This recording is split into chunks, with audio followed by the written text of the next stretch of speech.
Ready? Hello there. How are you? Son, I'm Glenn Nice Rose. to see you. Right. Nice to see you. Yeah, because... how are you, son? Thanks for coming in. Thanks for coming. Excellent. Well, how are you, son? Nice to see you. How are you? It's all right, folks. What I'm going to do... To Mr. Roy Shaw, former unlicensed prize fighter. Give him a round of applause, please.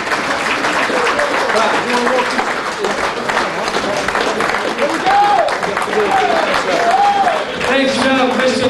Lambrianou, former Pt1.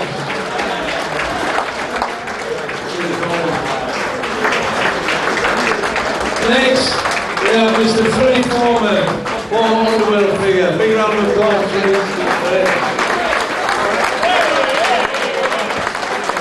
Fourth, we have Mr. Magee, former world underworld figure.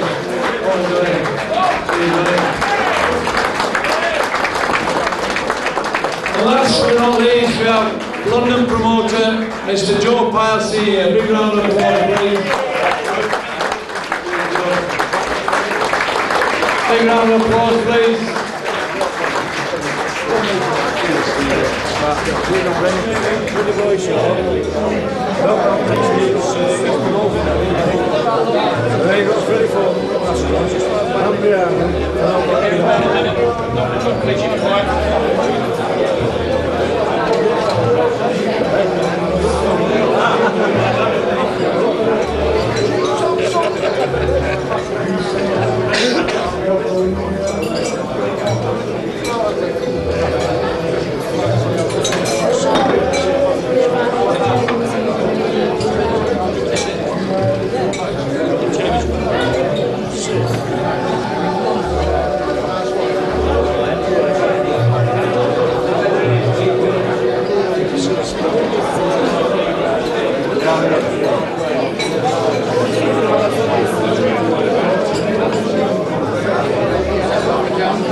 Please. Come on, listen. We've got another special guest at no extra charge. Big round of applause, please. Mr. Jimmy White, just arrived on stage.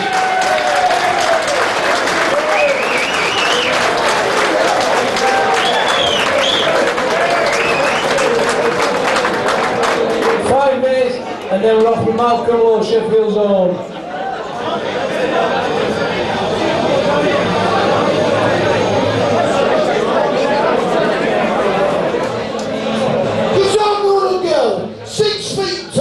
Sleeps in the kitchen with her feet in the hall. Two old ladies sitting in the sand, each were wishing that the other was a man. That's what I'm on that. We get a little bit more romantic, and my mate's had a little go on there. I don't say too much nasty about him because he's getting on the jokers. He knows a few. Say no more, nice one.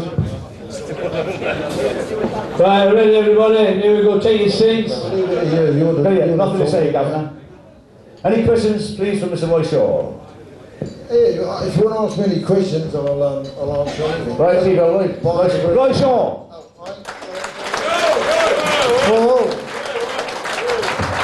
I'm not very good at talking about anything, but if you want to ask me some questions, please go ahead. The last one I went to Bradford and I said the same sort of thing. And they said, Roy, what do you think of the younger generation today? I said, arseholes. And they all go out and clapped. That's what we think of that's what we think of the youngsters today, the little scallywags. Got no respect, no loyalty, no nothing, are they? They're not the same as us old school. Now, anybody got any questions? You're all too shy. Come on, anybody got any questions? I'll with the microphone. Anything to say, huh? Right. Yes. If you had a chance to do it, we'll do it again. If I've had a chance to do it, would I do it again? If you had a chance to do it again, what would you do? Would I? Oh yeah, what you mean, my life? Yeah.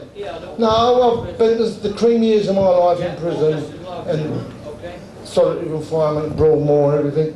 And and I had a hard time. But since I've been out, I've been so lucky. It's unbelievable. So no, I would do it again without no hesitation. Yeah. And I had the 3 years of my life.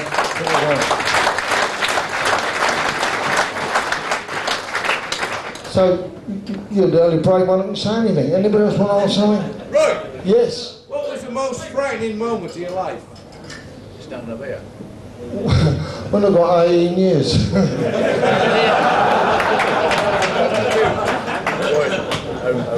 Hello, yes. Who's the hardest man you ever fought? Pardon? Who's the hardest man you ever fought? Ron Stander from America. He fought Joe Fraser for the world title. He was the, I've done him in 3 rounds, but, no, but the only reason I've done him in 3 rounds, he went out with Terry Downs, and they was drinking, he said, who's Roy Shaw? You know, in America, you know, I'm just like, nothing. And so he didn't try and anything. So I went in there, and I was hitting him in his arms, I put, yeah, come on boy, keep it up. I went back in the corner, I said, listen to him, I was hitting him some beautiful, he said, come on, keep it up here. I said, keep telling me, keep it up. I said, hit him on the belly, right? I hit him on the belly, and when he was out with Terry Downs, fast on the bout, he was up and trying, he kicked the bag, fell over and done his rib on the ring post. So he went in with a broken rib.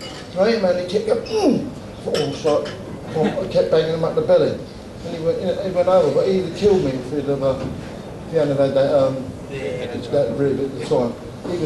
The Americans are a stronger race in boxing than we are over here. And he fought Fraser and given him a close fight. He was an hard man. So he was me, without a shadow of a doubt, the hardest man I'd ever fought. Right, we've got another question up here, right? Yes. What news have you got for our generation then? What news have you got for our generation when it comes to fighting? Train. I've got a son, and he's in the unlicensed boxing to turn it in. He won't train. He got train. He got to be fit. What about street fighting? What would you say? Take a gun. You've got to be trained. I mean, I wouldn't be like on fighting when I went over there. I was gypsies, pikeys over there, and they said, my son will beat your son or whatever. So we had $2 grand bet on it, and I done it easy. You've got to remember I was a professional fighter. So instead of all that swinging, bang, put it over, we went. And I had 3 fights, earned $6 grand. Then I got challenged to the king of the gypsies, what's he called, Donny the Bull Adams. And from there, it all started, and we was, this is my promoter, he's done all the all the organising, all the shows, all the charities for the old age pensioners, kids and everything. And we was earning plenty of money every fight, and he took control job. And that's how I lost control, and before the control couldn't do nothing about it. They had the ump, and he was getting more customers in our shows than I was getting in theirs. No, such thing as really unlicensed. No, it's, what you say, you got There wasn't such a thing as unlicensed. I'll tell you better than him. No, listen up. I mean, I went to a boxing show the other night, and they had the World Heavyweight Championship, and they formed their own body. And that was the WBA or something. And there was a pikey kid and another kid, and they had 12 round, and they couldn't punch away a paper bag. Anyway, they all had organised, they had someone else come out to the audience, and they was already in the ring.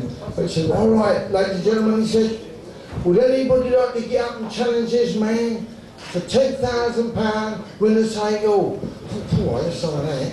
But the time I got up there to go like that, the geezer who was already in the ring said, me. So I missed out. They had no idea how to go about those plonkers. Took really seriously plonkers. Now what I'm saying is we wasn't unlicensed. No, we wasn't unlicensed. Unaffiliated We to the Board of Control. what we got to do When you is... say unlicensed, everybody thought we was doing something illegal.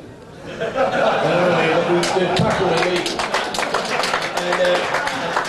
And the board was saying like, if you put a show on, Joe, you're doing, it's unlicensed. No, not unlicensed. What right you guys give licences out? You don't give cricketers a licence, you don't give footballers a licence. What right you got to give a boxer a licence? I said, yeah, I said, all we're doing, we're unaffiliated to the Board of Control. But we're not doing nothing illegal. And that's how we started putting the shows on. But everybody still calls it unlicensed. But it ain't really unlicensed. It's just not connected with them. The only thing is, when you was fighting in there, if they was halfway down and you whacked them again, you can't. We had a rule, you mustn't hit your load of shoelaces, you know.